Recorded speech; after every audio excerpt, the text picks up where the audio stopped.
Hello and welcome to another edition of After the Whistle, Wednesday, May 1st. It's the first of the month. Time is flying. Wake up. I'm still It's trying just to automatic for me. I'm still trying to wake up, man. I mean, it was a long night. Yeah, but I mean, it could be worse. it could be worse. Man, it's like almost summer. June's right around the corner. Like, time flies. Time just be flying. You know me, bro. Every day is a long day for me, man. Yeah. Man, a lot happening in the world. A lot happening. I mean, music-wise, we got rap beefs. We got diss tracks. It's like the year of hate. Somebody said it. The year of hate, the year of beefs. It's all Cat Williams' fault. I think things Cat just coming. Williams kicked it off. Things just coming full circle. Yeah. You know, a couple years ago, everything was like lovey, everything. You know, people can't critique people. People can't say anything. Now it's starting to come back to normal. Yeah. I feel like things are getting back to normal. You can critique people without people calling you a hater for everything. You can diss somebody and you know what I mean? It's just back to normal, bro. Right. Everybody's not as sensitive as they once were a couple years ago. People just enjoy the music and stop overthinking and trying to give your analysis of a diss track. It ain't that deep. And that's my biggest issue only with social media. You got everybody with their opinions, and like you guys were never really hip until now. Right. So it's like, don't start critiquing diss tracks you don't even know about. You know what I mean? The whole history of diss tracks. Right. That's why I don't talk to most people nowadays. Yeah, because, you know, I had some people comment on a post I made because I thought Euphoria was a hot track, and people commented. I'm just like, okay, I'm not going back and forth because I'm just like, okay, you could think that, but I ain't got nothing to do with nothing. So I enjoy the song. I've listened to it multiple times. You know, I did. So I think like people are overthinking it, and they're like, he took too long to respond. Well, for one, you know, I think it's weird that people put so much stock into strangers. So they're actually trying to like defend these people. I just listen to songs for what they are. Like we just happen to be Kendrick, you know what I mean, fans compared to the other two. You know, I like him more than the other two, but you know, some people they're like, you know, like Beyonce fans, the Beehive, and they get too emotionally invested in these people who never did anything for them. Yeah. So it's like, it's cool to have your favorites. It's cool, you know, to defend your favorite artist and your music, but don't get like so emotionally invested that you're like threatening people and you're having altercations for people that don't even care if you live or die. Yeah. And the thing is, they automatically, they ain't even try to give, like people that sing the songs back, they were never going to give the song a chance. Well, if they're Drake fans, they were never going to give the song a chance in the first place. He could have came out with some crazy stuff. They still would have been like, oh, that's trash. But it's just like, your mind is already closed. You're not even trying to listen. Like, you're not even trying to enjoy the music and enjoy this back and forth that's going on. That's what I'm enjoying, the back and forth that's going on. But there's still the big elephant in the room where, you know, this dude wore blackface, and that seems to be something that's brushed under the rug, and it's kind of like, is he ever going to address that? Like, he got a pass because he's Canadian. I think he got a pass because he's Canadian. Like, they're allowed to do certain things. Like, blackface never even crossed my mind. I'm pretty light-skinned. And I've had jokes about me being bright, yellow, red, all types of stuff under the sun. And I never you know, I don't, and you couldn't convince me to go blackface either. Right. But once again, you had it talking about certain media outlets and, you know, calling them coons and whatnot. You know, we got people in this world that only get hired because they make those people feel comfortable when they come in the room. Yeah. If you make people feel insecure when you come in the room just by how you are as a person, they're not gonna hire you. Yeah. I say that to say, just enjoy the music. Don't need to write no thesis or long essays about it. Just enjoy it because it's hilarious. I don't even understand people care that much. Right. It's just music. Yeah. You know, I just like when he said, "We don't want to hear you say." I thought that was funny. It was hilarious. You know what was also hilarious? The ending of the Sixers and Knicks game, where the Knicks had a 6-point lead with about 28 seconds left, and Tyrese Maxey channeled his inner Reggie Miller and carried the Sixers to victory. Because, man, the 4-point play, that was... The Logos three, I mean, them dudes just shoot that on the regular. The 4-point play, that was the big one. That was the biggest play right there. And for the defender, like, you should know, stay on your feet because he makes the three fine, but you don't want a 4-point play. That's like the worst possible thing that could happen. And I said, it's like this is the most Knicks way of losing a game. It's just like, and they had all those Knicks greats in the building too. For them to blow a game like that, it was comedy. I think they're playing tug of war with success, man. Yeah. The Knicks started off 2-0. We thought they was gonna, you know what I mean, handle them in 4 or 5. Right. Now it's tied, what, 2-2? No, it's 3-1. No, 3-2. 3-2. 3-2? Yeah, because they stole the game in Philly. Okay, yeah, you're right. It's tied. I mean, they were up 1 game. We thought this series would have been over by this episode today. So, yeah, I just feel like the Knicks they're at like the top, trying to get over the hump, Right. and they're just having a hard time. It's just the culture of the Knicks, man. And the wildest thing about this game is the Sixers were doing their best to give the game away, to not win the game. Like, they were doing their best. Embiid with 9 turnovers. The turnovers were just egregious turnovers. It wasn't nothing crazy. It was just like being careless with the ball, just throwing it all over the place. Then offensively, too, there was times that B got the ball, and he's just like, don't know what to do with it. He's at the free throw line. He don't know if he want to drive or shoot, and it's like, but then, you know, Maxey, you know, thank goodness for him because he was keeping them alive. I mean, this series is entertaining, but like, if Philly comes out of this series, like, nobody thinks they're gonna do anything after this round, just because teams depleted. You don't know how long Embiid's gonna be able to go in the playoffs. Hopefully, he doesn't injure himself again.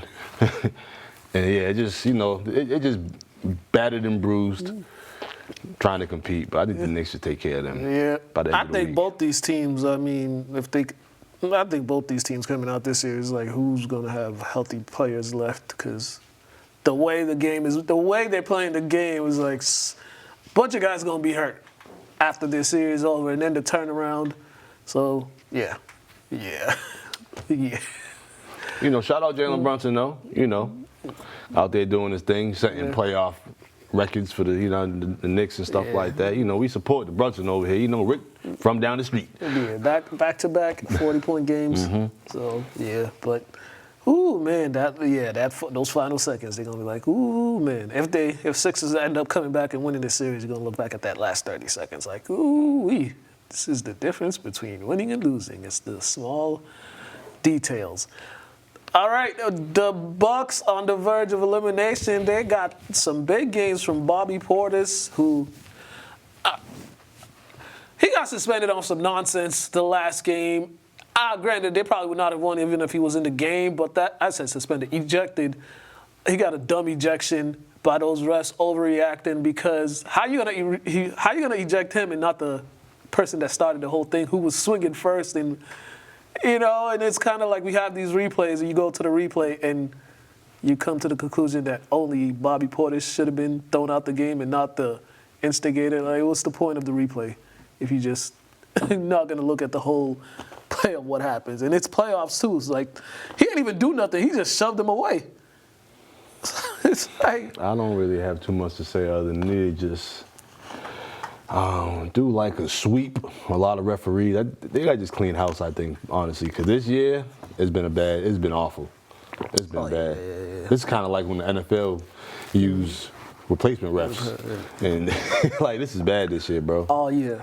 Like, It's been bad on all levels. And I'm talking about, we're going back down to high school. Yeah, High school, college, and pro. All 3 levels. It's just been so bad. You know, I noticed too. I'll be no disrespect to anybody who's a referee, but like, you need to have some background in sports, especially the sports you're refereeing. There's a lot of cops as referees, bro. And they don't even know what they're doing out there. They just want control. And that's kind of the mindset of a lot of these guys. They got control. It's like, bro, please have some background in the sport you're refereeing, bro. Yeah. Just don't ref just because you watched the sport for mad years. Like, nobody cares. Know what you're doing out there. Because kids are, you know what I mean? Everybody's getting screwed because people don't know what they're doing on, you know what I mean, on the sidelines. Yeah, definitely. So, like, come on. But for the Bucks, big win for them at home. They lost their last home game there, but this is what I say about the Pacers. These dudes, if they're not making threes, they don't play defense at all. That's literally, they play absolutely no defense. They want to outscore you. And I think the last 2 games, they were hitting a bunch of threes. But, they only hit 12 threes this last game. And it's like, what is your next option? That's kind of like... I don't even like watching them. So. Yeah, me either. I really don't like watching them. I barely watch this series. Like, I don't mind watching the Bucks, but I don't really like watching them either. Yeah. But I really don't like watching the Pacers, bro. Yeah, so it's just like their whole team identity. It's just terrible because, like, how many threes you gonna chuck up in like a 30-second span? And it's kind of like nobody on this team can drive to the basket. Nobody has a post-up game. You would think, being logical out there will make sense, but there's some people who actually know how to play the game, and there's some people that's trying to, I want to say, stick to the agenda of the league. And that's a bunch of threes being jacked up there, like. And I get it, but it's the playoffs now. You got to be smart about your shot selections. It's hard to score in the playoffs. So right. You got to value every possession. Right. And a lot of these teams aren't. Yeah, going 12 for 38 from the 3 is just like, and then I don't think you got to the line. You got to the line 13 times compared to the Bucks 20, but the Bucks were doing a better job just attacking the basket. That's kind of what they. Yeah, Bobby Portis. He could shoot threes, but he's not a real. He's an inside guy. I mean, he plays basketball. Yeah. He understands the game. That's really it. Yeah. Like, I can't. I can't say anything else. Yeah, but cool. But the Bucks needed this though. They live to fight another day, and maybe they giving themselves a chance to have either Lillard or Giannis back at some point in this series. But I don't know because Lillard got the Achilles. It's not a serious Achilles injury, but. Yeah. You don't mess with the Achilles because if you didn't tear it, you should be thankful because you don't want to tear it because then that's another half a year, like a year or half a year you got to rehab and all that and towards Achilles. So you know what I mean? Yeah. It's just something you just don't want to do. So if you can refrain from that happening to you. Yeah. So honestly, I wouldn't be surprised if they don't even play him. Yeah, because what's really gonna happen? Like he's gonna play injured. Is Giannis coming back? That's another one. I think he got a. I don't know if it was calf or Achilles with him either. Just the way they played this season after getting, Doc, and for some reason, the doctor, you know what I mean? He ain't handling things properly. So malpractice.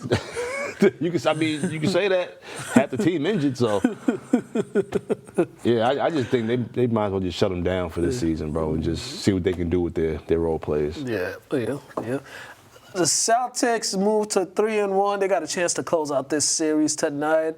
I said I'm surprised they didn't get. I'm surprised Derek White didn't tweet something about a random drug test because, he was dunking on people and making all them shots the other day. You would think like a random drug test is gonna happen because that's usually what happened with somebody that don't usually have those type of in-game highlights. But they know he has that skill set. That's what I think separated him last year from this year.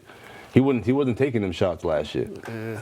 You know what I mean? So now it's like, what's he, like a 6'6", 6'5"? Yeah, 6'4", 6'5", around you know what I mean? Like, he's a big guy that can shoot the ball, they can do everything out there. So if you open, bro, shoot it. And he showed he can knock down some shots, man. Yeah, and their defense, too. One thing I like, they cut down on the threes the last 2 games. But man, it's the playoffs. Yeah, you got to just score. It's all about just scoring. It's not about, you know what I mean? Yeah. Like, I don't get it. I don't get it. Yeah, because game one they took 49, and I think they've been around the 30 mark the last couple games. The last 3 games they've been taking around 30 or so. They've been doing a better job of their shot selection, and also the Heat are like funneling Tatum each time he has the ball around the 3-point line. So there's a whole bunch of just lanes for guys to get in the to cut to the basket. I mean, those back doors or those cutting through the basket, that's what led to most of them dunks. Yeah, they took 37 the last game, made 14, good percentage, but doing what they need to do and just handle business. That's pretty much it. They just handling business. Because Porzingis is out right now, so you just want to close out this series tonight and get as much rest as you can. Because it's looking like the Cavs and Magic are going to go 7 games because. Yeah, I don't know what's going on with that series. Yeah, it looks like it's just home teams taking it, so. Yeah, the Magic shoot awful on the road, what we've seen the past 2 games. Yeah. And they came back and got it done at home, surprisingly. So I'll be honest, I don't know what's going on with that series personally. Yeah. But I don't really, it's just some series I just feel like they're only going to get so far. So I don't really have too much stock in them. And what's worse for the Heat is Triple J's out. He's out for this game. They made that announcement.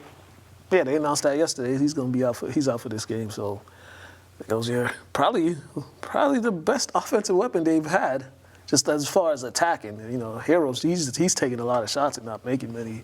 So yeah, Miami tough break. Oh well. To the Western Conference we go. So did you watch that buzzer beater? Did you see the buzzer beater? Yeah.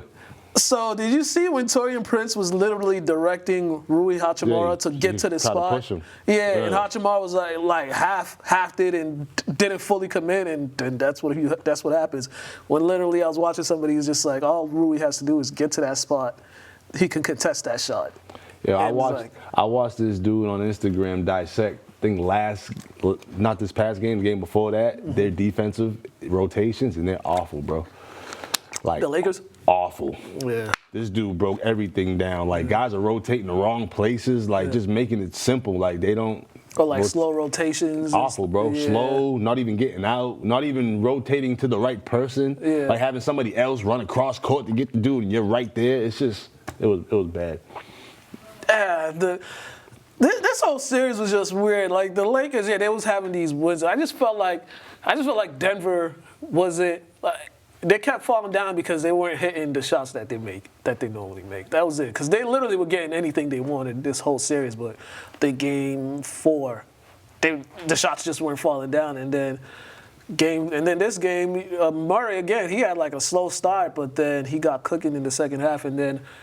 You know, Michael Porter Jr., he showed why he was potentially could have been the number 1 pick if it wasn't for his back. 25 points, the rebounding, the assists, and the defense too. His defense has been really impressive this entire season. Yeah, I mean, you 6'10", you can't play no defense. You should be able to cover as much ground as possible. You know, like, some of these dudes, they just don't care. That's all it is. Like, you're not gonna tell me a guy in the league can't play defense, bro. Like, you just don't care to play defense. So, but I guess you want to congratulate him on playing better defense. Defense is nothing but hot and balls, bro. So I'm not congratulating no man on having balls. You were born with those, so yeah. But it's hard to beat a team with 3 guys going over 20 points. Yeah, but they had to step up because Jokic wasn't being his regular self. He was more of a facilitator last game. So 2020 game, almost close to a triple-double. Yeah, so And they got a good next round coming up against the T-Wolves, who swept the Suns, and the Suns they banked on their whole season on their top-heavy roster, and they just never gelled the whole year. It was too many guys in and out of the lineup, injuries, just never consistent play, and this is usually what happens. Did they even play 30 games together? I don't even know. I don't think they played 30 games together, bro. So I think like Beal was barely out there at all this season until later towards the back end of the season. Yeah, so, we didn't see him at all the first half of the season. Yeah, so I don't know what people expected the Suns to do, but I know they wasn't going to go to the finals. They have no camaraderie. There's no, you know what I mean? They don't even know. Yeah, there's no camaraderie. There's no chemistry. Yeah. And they're in quite the predicament too, because they don't got no draft picks for a while, like 0. So they're gonna have to like finagle their way to like build a good core roster around these guys because they're so heavily invested in them. But they're gonna have to find a way to get guys that actually fit the roles behind KD, Booker, and Beal. Well, no, I've been hearing like they might trade Booker this summer. Even that's the rumor. So the whole franchise since going to the final has just been a sinking ship after that finals appearance. That franchise. So. But Minnesota, Anthony Edwards and them boys, the young guns, they're trying to take over. Karl Anthony Towns is finally playing. Well, he's a good third option. Third option. I was gonna say he's the second option. Sometimes he's the third option, but yeah, he's been a good second option, and Anthony Edwards said he's been the difference maker when he's on the court. But a lot of people forget these guys are playing all year. They were playing over the summer. Yeah. You know what I mean? Edwards with Team USA, Karl Anthony Towns with Dominican Republic.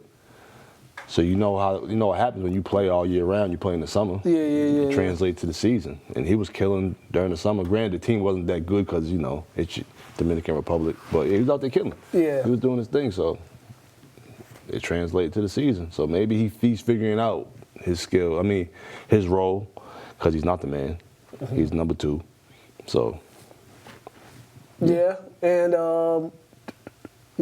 that's But that's usually what happens, though. When guys play all year round, it translates in the season. We talked about that. Yeah. So a lot. Go ahead.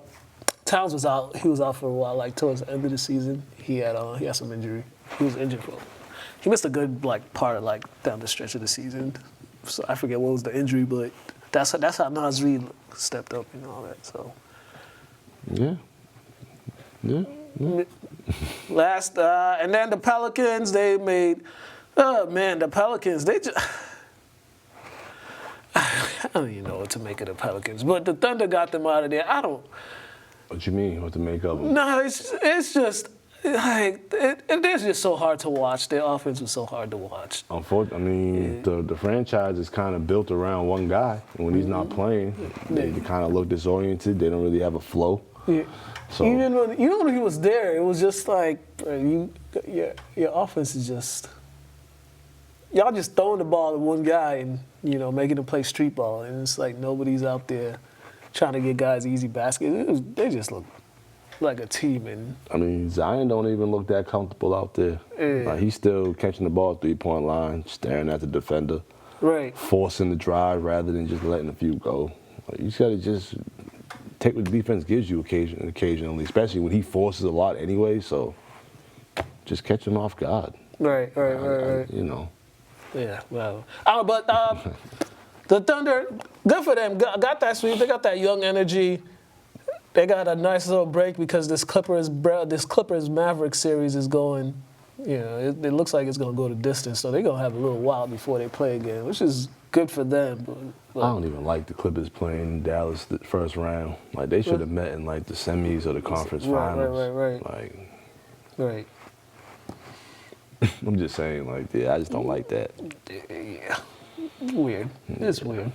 The pairings and all that. Yeah. Whatever. We'll see. Well, yeah, we'll see what happens. We're going to go.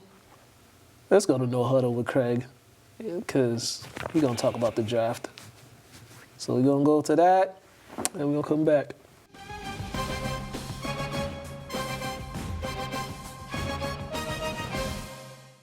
What up, everybody, and welcome to No Huddle here on After the Whistle. And it's your boy Craig here, and I'm going to talk about this past week's draft, which was so exciting. If you love football the way I do, this was a lot of unexpected moves made. More than anything, Michael Penix at the 8th pick to the Atlanta Falcons, I think, is the one pick nobody saw coming, and what a crazy pick, and a lot of hate behind this pick, but I actually love this a lot. You got Kirk Cousins, who's your quarterback right now. You got Michael Penix, who's the quarterback of the future. Both who are injury prone, and if Kirk Cousins goes down with a repeat of the Achilles injury, do you really want to go through the situation they went through on the Jets? No. You got your quarterback of the future, the most NFL-ready quarterback in this year's draft, Michael Penix, with an arm and who can deliver the ball to the weapons you have. Another great pick was the Vikings standing still, not trading away their draft capital to move up to get J.J. McCarthy. Still able to get J.J. McCarthy by only trading up one spot to the 10th spot with the Jets. They've got their quarterback of the future going into, just like Caleb Williams, the best possible situation he can go to with one of the best wide receivers, a very good number 2. Halfway through the season, they'll get one of the best tight ends back. They've got a good run game and one of the best coaches in the business in Kevin O'Connell.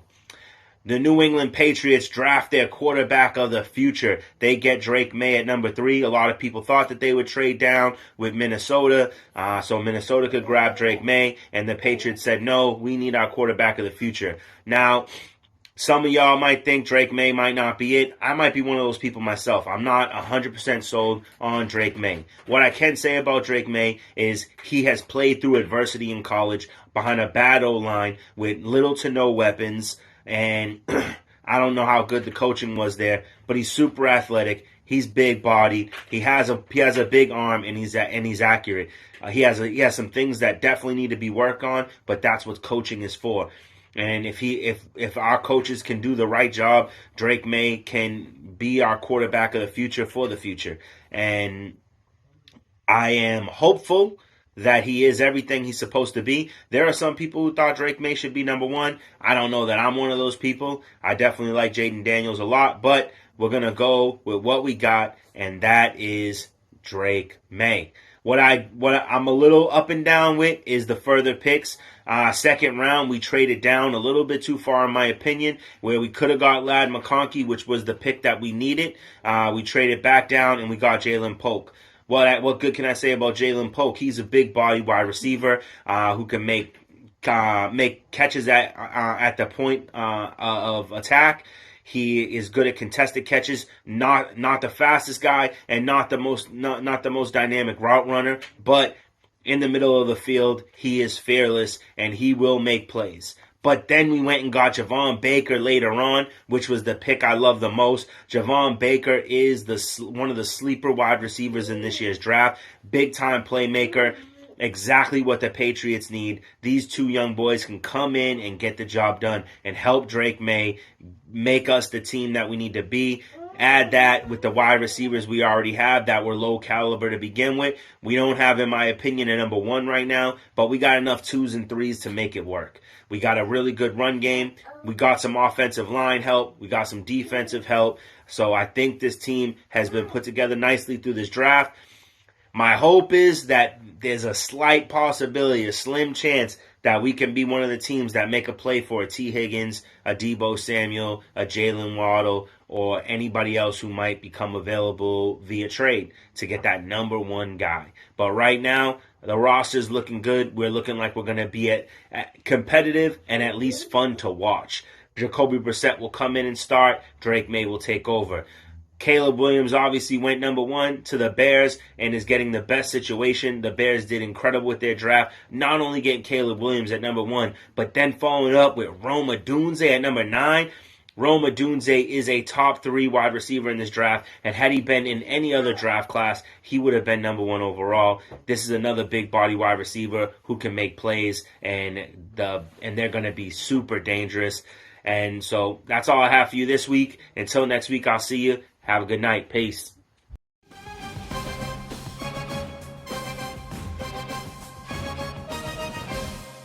All right, and we are back. We got a +1 interview for you all. We got Jason Thompson, Army vet. He got a fundraiser coming up next month, so he about raising money for the vets. So, yeah, chatted with me about that. So check that out, and then we're gonna just recap this NFL draft.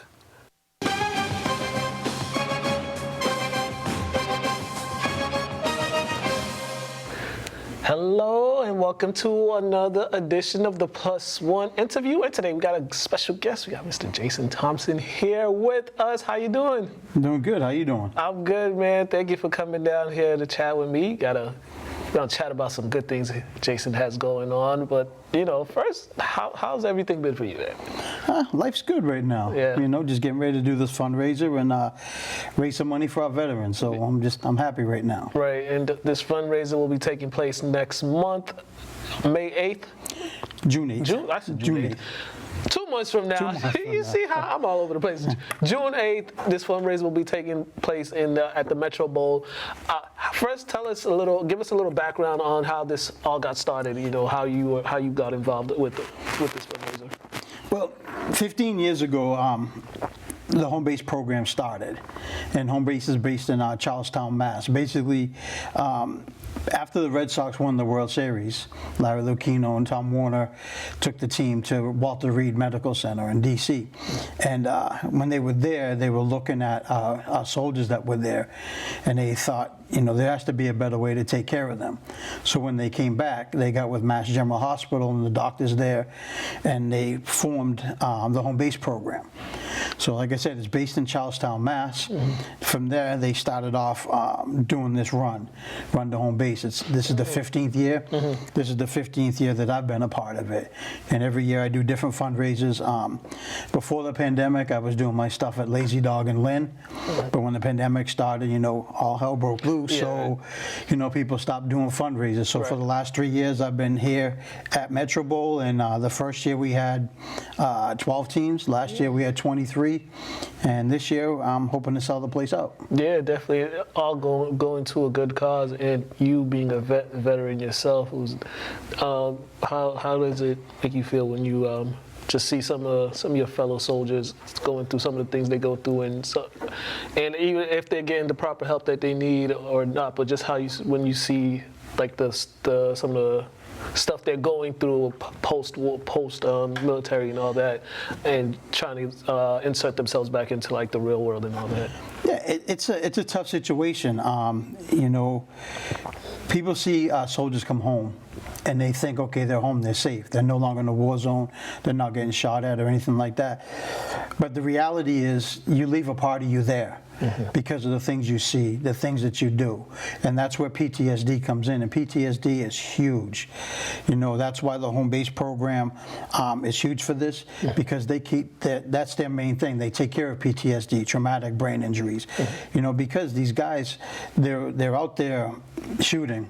They're out there, getting attacked, and let's be honest, our military does things that the average person doesn't do or shouldn't do, and we see things that the average person shouldn't see or shouldn't do.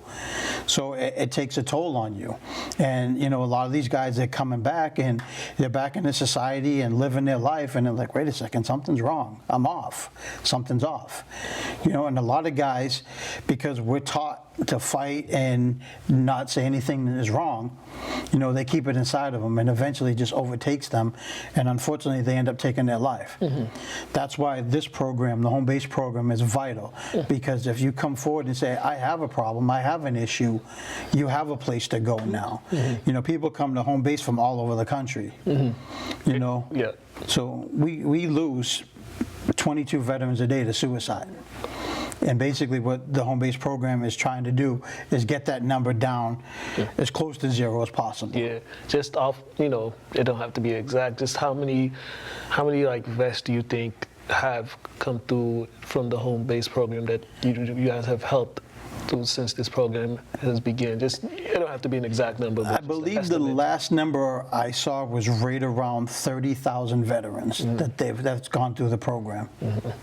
That's great. That's a lot. That's a lot, and it's great. Yeah. And then a little further, you was telling me this before the cameras came on about how this started kind of after 9/11 when guys were coming back from 9/11. Can you just tell the audience a little bit about that? What you were telling me? Yeah, basically, I mean, after the Red Sox won the World Series and Larry Lucchino and Tom Warner went to Walter Reed, they saw what our veterans were going through. They saw, and we've never had a facility that can deal with just PTSD and traumatic brain injury. And they got with Mass General, and that's when they come up with the home base program. And this basically just deals with, traumatic brain injuries. Yeah. And then, you being a vet yourself, Desert Storm. Yes. I said the wrong one earlier before we got on Desert Storm.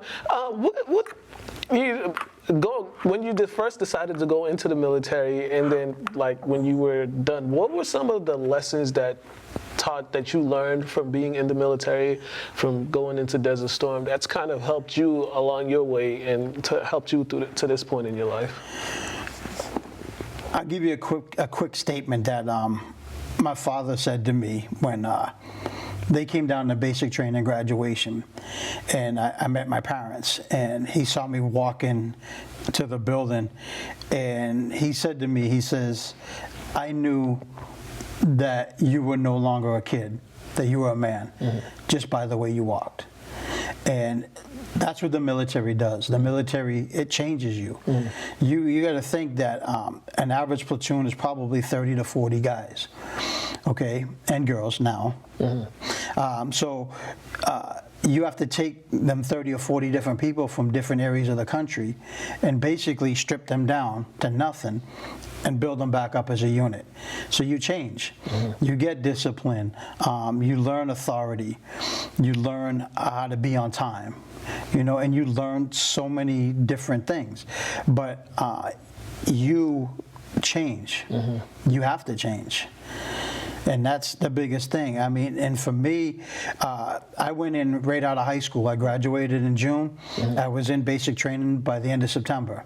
I went to AIT. I was actually supposed to go to AIT at Fort Dix, New Jersey, but because Desert Storm had kicked off, they kept me at the transportation school right there at Fort Leonard Wood, Missouri. I graduated, and a week later, I was at Fort Jackson, South Carolina, getting my gear. 2 days later, I was in Saudi Arabia. Wow. So I'm a 19-year-old kid sitting in the middle of the desert wondering, what am I doing here? And this is like all within like a 5-6 month span after you had graduated high school. Exactly. Right. So like all the people are in college, they're enjoying their first or second semester. You have to deal with. You have to deal with the war. Be thousand miles away from your family, away from your friends. Yeah, it's a change. It's a culture shock. Yeah. But you know, I tell people all the time, I kind of liken it to being a police officer, a firefighter, doctor, first responder. Yeah. It takes a special kind of person to be in the military. You can't just wake up one day and say, I'm going to join the military, right, because it doesn't work. Yeah. It takes a special type of person to put that uniform on. And also in being that you're around the world, you're seeing different things and stuff. Does that give you a kind of a different perspective on just how to deal with people, because you've been on a different side of the world dealing with different cultures? I mean, just different everything. And then we living in a place like Lynn, we got so many different cultures here, so it's kind of easier to adapt and like talk to people. But did that kind of help you also, just, you know, understanding like different people, different cultures, and just like how people do things differently in the normal way that folks do things in America, and you know they don't do that in this part of the world. They don't do that in this part of the world. That gave you that perspective?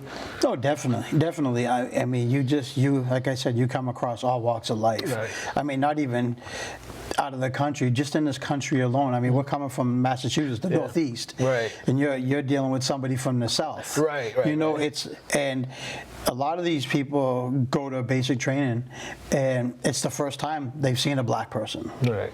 You know, and so it's different. It's cultures. You know, we actually had two kids in my platoon that were from Puerto Rico, and they spoke zero English, so it was hard to communicate, but they understood and they grasped it, and you know, so it's definitely different. I mean, I spent 3 years in Hawaii, so learning that culture and understanding, it was tough. Yeah. It was tough, but you learn and you understand, and you kind of, when you're actually in the culture itself, right, you understand. You know, some of the hatred, or you understand some of the reasons why they don't totally get Americans. You know, so you learn that and you understand it, and you learn from it. Yeah, definitely. And that's, I'm glad you brought that up, because now you have two different kind of perspectives. You talk about having guys in your platoon from the South, from Puerto Rico, you know, from different regions of the U.S. So now you're also learning about you know, the cultures in different parts of the U.S. that you know you probably wouldn't learn if you didn't have the chance to travel around the U.S. and not. So you getting that. I feel like that's kind of the best thing with stuff like that, when you go around and you you meet different folks from different areas just to learn, and it gives you like a different. Gives you. It makes it easier when you go somewhere to deal with people and like know how to talk to people, know like what kind of triggers them, what doesn't trigger them, just because you've been around somebody that may have been around their same neck of wood. What was kind of like your favorite place to be while in the military? I mean, I would have to say Hawaii, just because it's paradise. Right. I mean, yes, we were there in the military. We had a job to do. Right. But I mean, you had your downtime, and you could enjoy and embrace the culture, and you could have fun. So I would say the 3 years I spent in Hawaii were a great time. A lot of fun. Yeah. Got to meet a lot of different people from a lot of different areas. Yeah. But I mean, I learned something from everywhere I went. Yeah, definitely. The first duty station I went to, I learned how to become a better soldier because of the people that I was around. I just. And there's decisions that you make throughout your career that you wish you would have done differently. Like I had a chance to go to Washington D.C., to work in the White House motor pool, but I had orders for Hawaii, so I took Hawaii. Right. It's just who doesn't take Hawaii in that situation? But I mean, you learn. Yeah. You learn. Yeah, definitely. And also with this fundraiser, the Lynn Veterans Association is involved with, is assisting or. But yeah, there people that are on the Lynn Veterans Council with me. Yeah. They're actually going to come to the event. They're very supportive of me and everything that I've done. So yeah, a lot of them will be there.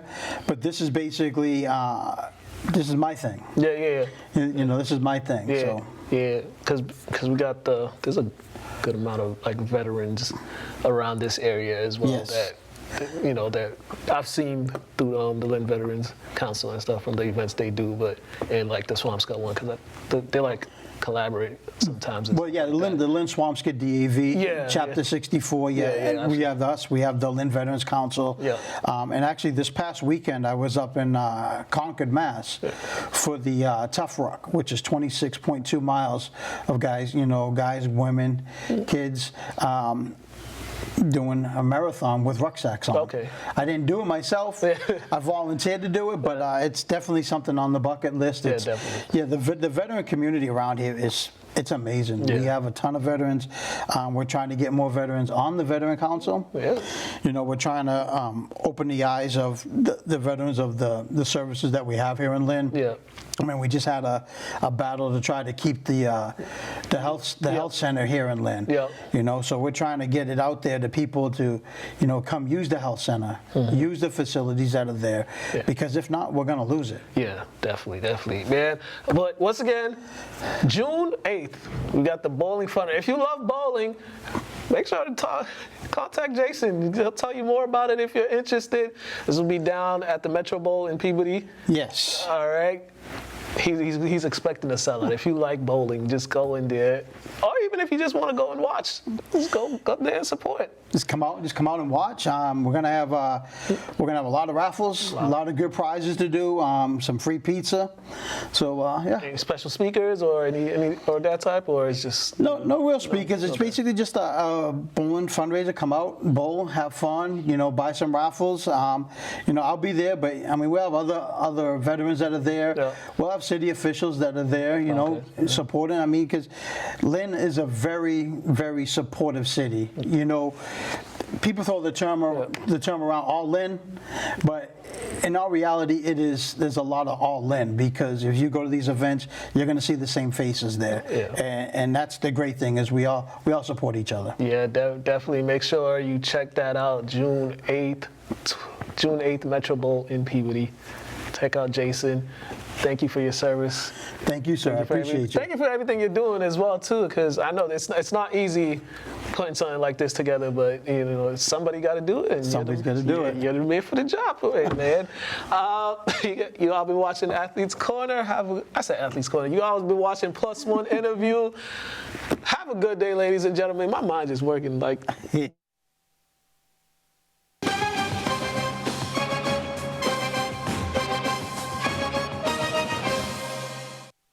All right, and we are back. Okay, NFL draft happened.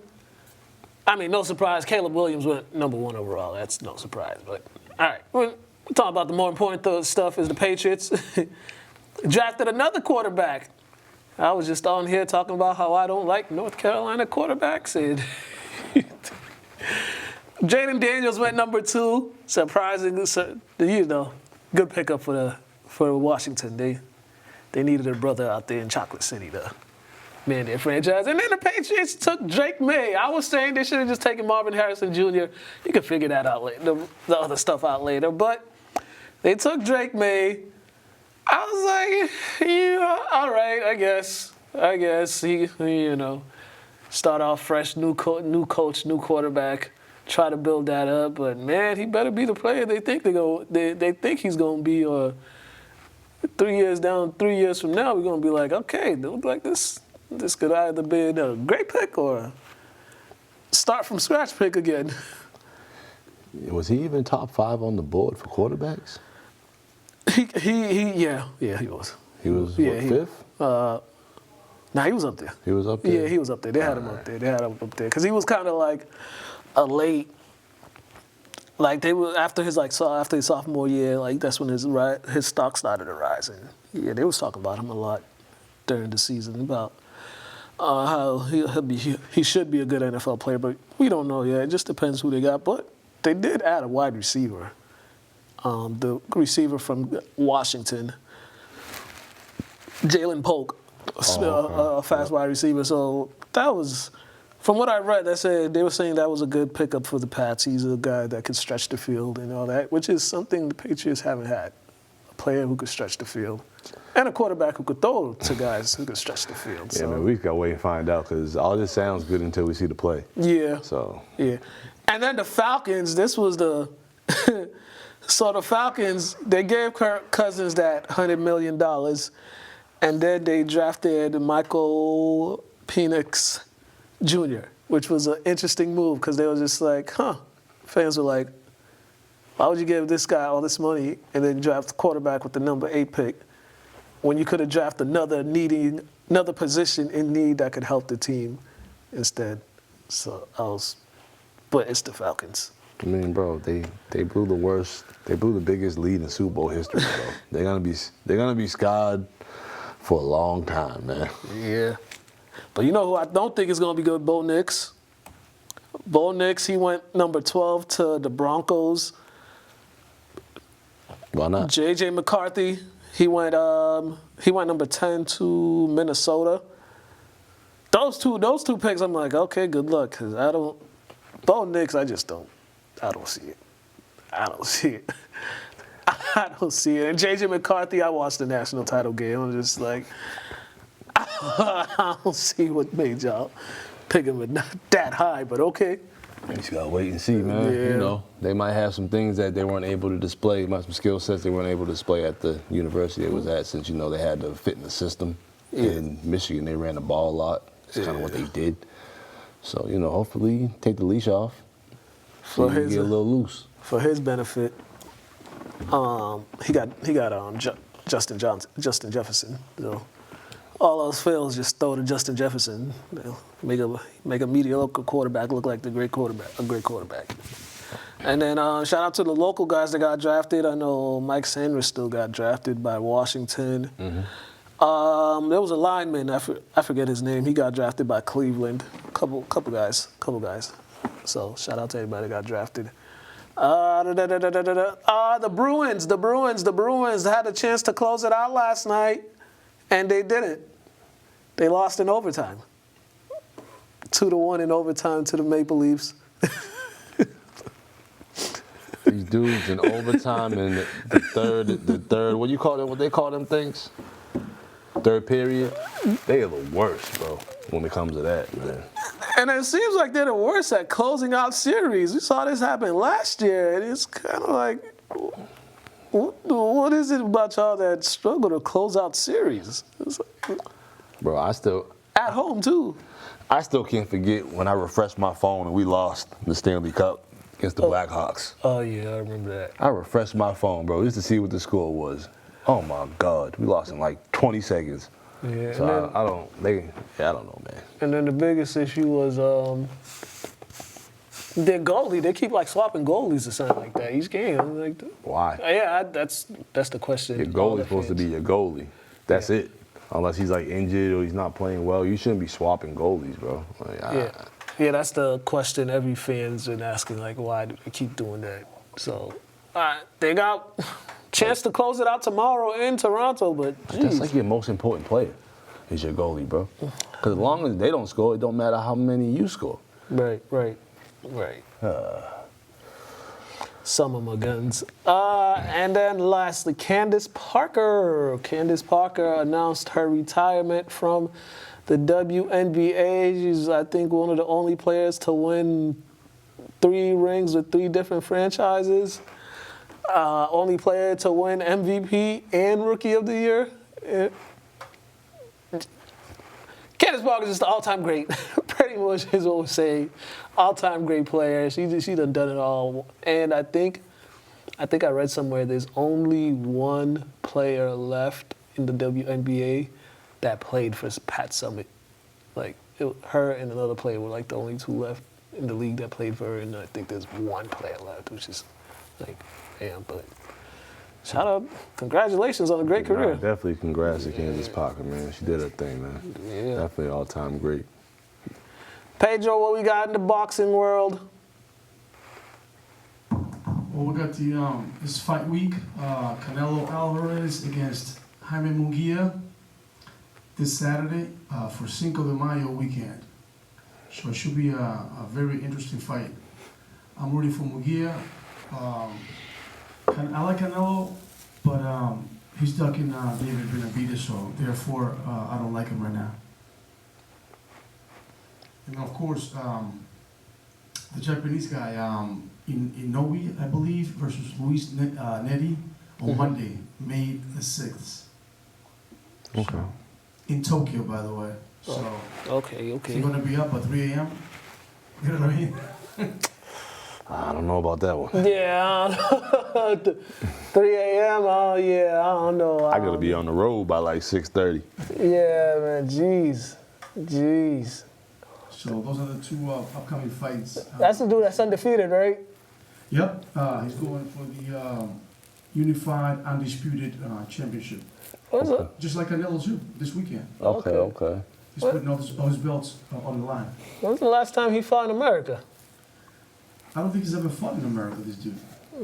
Fried chicken, boys. Yeah, because I remember the guy from Philly went out there to Japan to fight him, and he lost. But I forgot his name. yeah, I think that was last year. That Yep, happened. last year. That You happened. gotta grace this soil, man. Yeah, right. Gotta go up against them fried chicken boys. He got to come to America at least once to get a big fight over here. I mean, he has to go up in weight. He's like, I believe he's a champion of 122. What? Yeah, Look, 122. That's a weight. Damn. So if he goes up in weight, then it'll be a different ballgame. 122-pound adult. Is he one of those? He's just comfortable with where he's at, the weight he's at. No, he's dominating at that weight. That's why. He Yeah. hasn't lost yet. You know, he's undisputed. You gotta challenge yourself. Right. Fight like Gervonta Davis or something. Like, go up in weight. Make a little bit of money. I mean, 122 is like middle school weight. Right. Like, so come on, man. Get some grown man weight on you. Right. At least 130, 140, 150. 122? Maddie weigh like probably 90-something pounds. Yeah. Like, So Yeah. that's that, man. That's this weekend coming up. The 4th and the 6th. All right, and that is our boxing update with Pedro. All right, we got some interviews. We have some post-fight interviews from the King of the Ring Championship Series. Got some 3 fight. We had a bunch of fighters we interviewed, but here's 3, and then we're gonna come back and show you some highlights.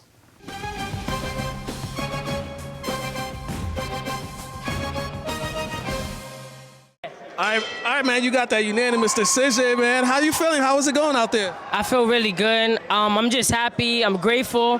Thank you to the Lord and Jesus Christ himself, man. I was really nervous before this fight. This fight's very important to me. This is like one of a kind to me, man. And I'm just happy that I did it. And props to my opponent, who was really good. But at the end of the day, I've been putting this work like every day, man. And I don't slack. And that's why I feel like I won, because I never stop, man. I'm consistent. What did you see in like that early round that you kind of took advantage of in those later rounds? In the early rounds, I saw he was way longer. He had a better like straight pops than me, but I could see that in the later rounds he just grew more fatigued. So I took advantage of my favorite punch, the overhand. And he just broke down round by round, and you can see that last round, two standing 8 counts. I just took advantage of it. All right, man. You got the belt right here, man. You got the supporters here that came down to see you. Just how everybody coming out here to see you, to support you, and you getting this win. How does that make you feel that you got all the support? I feel so grateful. Like everyone here that's looking at me right now, pointing at me, pointing at the cameras. I love them so much, man. This is my family right here, bro. And I just want to shout out Lawtown. Want to shout out my dad, Irmani, Harry Gigliotti. He's been such a great help to me. Harry's like my mentor to me, man. He taught me so much things, and I'm just so grateful that I have him right here. Congratulations, man. Thank you, man. Thank you.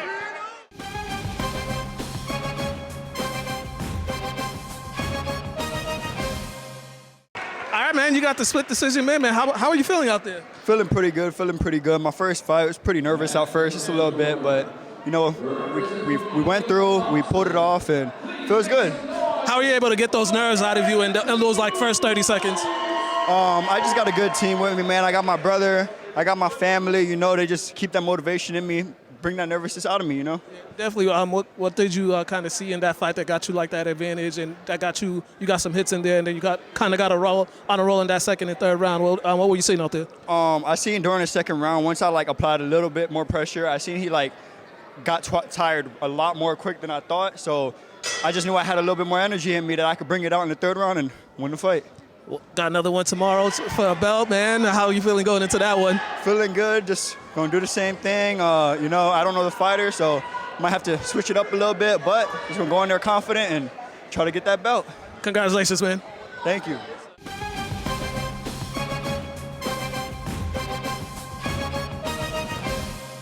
All right, man. You got that. You were in full control of that one. You got that by decision, man. How you feeling right there? I feel great. All glory to God. He's given me the strength. He put me here for a reason. And it's time to finish the story. It's time to get everything that's mine. And I'm here for a reason. Nothing else. God did this. I didn't do this. I'm just here. He's just using me. He gave me the strength to keep going. He's given me the strength to train as hard as I have. And I'm here for everything. What did you see you could get the advantage in that one? Because it felt like the tone was set early. Working hard in the gym every day, double sessions every day, morning, afternoon, everything that I've done for my son, for my family, for the people that can't fight for me. I'm here for them. I'm fighting for them. I'm going to keep fighting. They're going to have to drag me out that ring. If they want me to lose, they're going to have to drag me out that ring. I'm not losing. I'm going to refuse to lose every time, and I'm here to make a statement to everybody that's in my way.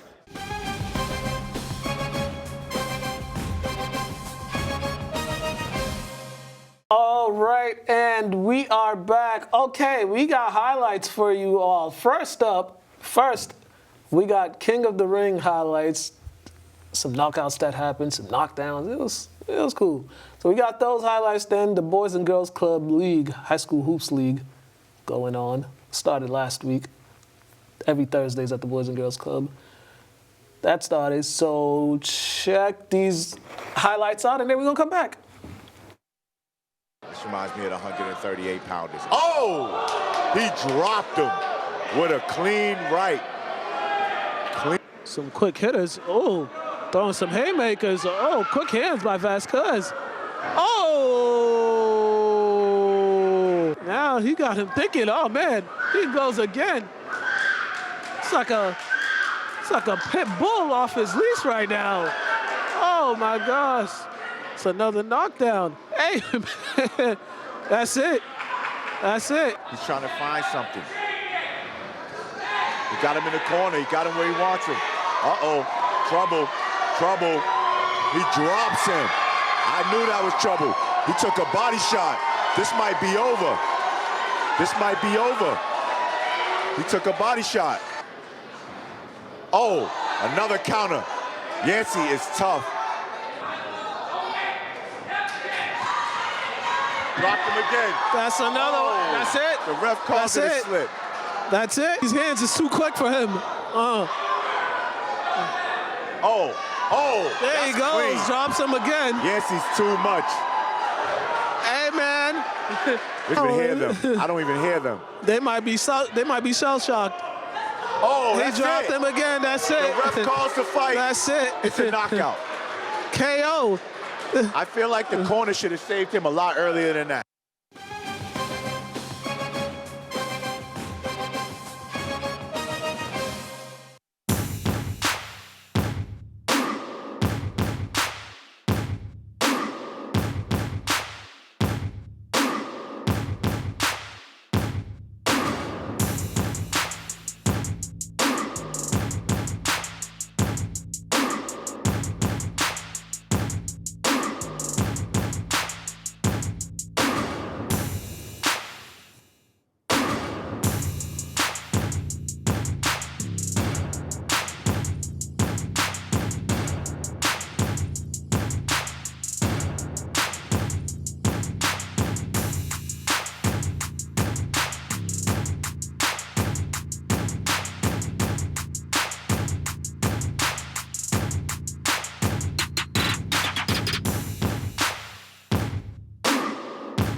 Right. And we are back, ladies and gentlemen. Any other stuff that's happening in the sports world? Not really. So we've come to an end here, ladies and gentlemen. Saturday at Lintech, we got a nice little event going on from like noon to 4. Should be a good time. If you're free, come down, check it out, have a good time. Mingle, network, all that good stuff, right? So if you're free, come on down. It's his daughter's birthday Saturday too. Yeah, so I don't know where I'll be. I'll be with my kid though. So you might see me there. We might be out and get something to eat, having a good time. It's my cousin's birthday today too. Happy birthday to her. Happy birthday to her. Good luck to everybody over the weekend though if I don't make it. My other cousin's birthday, 2 of my cousins share a birthday. It was the 29th. Yeah, April 29th, they share a birthday. We got a few people in the family that share a birthday. Yeah. I got my aunt and my uncle share a birthday. Okay, that's dope. Yeah, it's wild. But yeah, make sure you follow us, LCTV After the Whistle, lintv.org, Mr. Burton 23 on Instagram, all that good stuff. Yep. Man, we're out of here. Have a good one, ladies and gentlemen. We'll see you next week.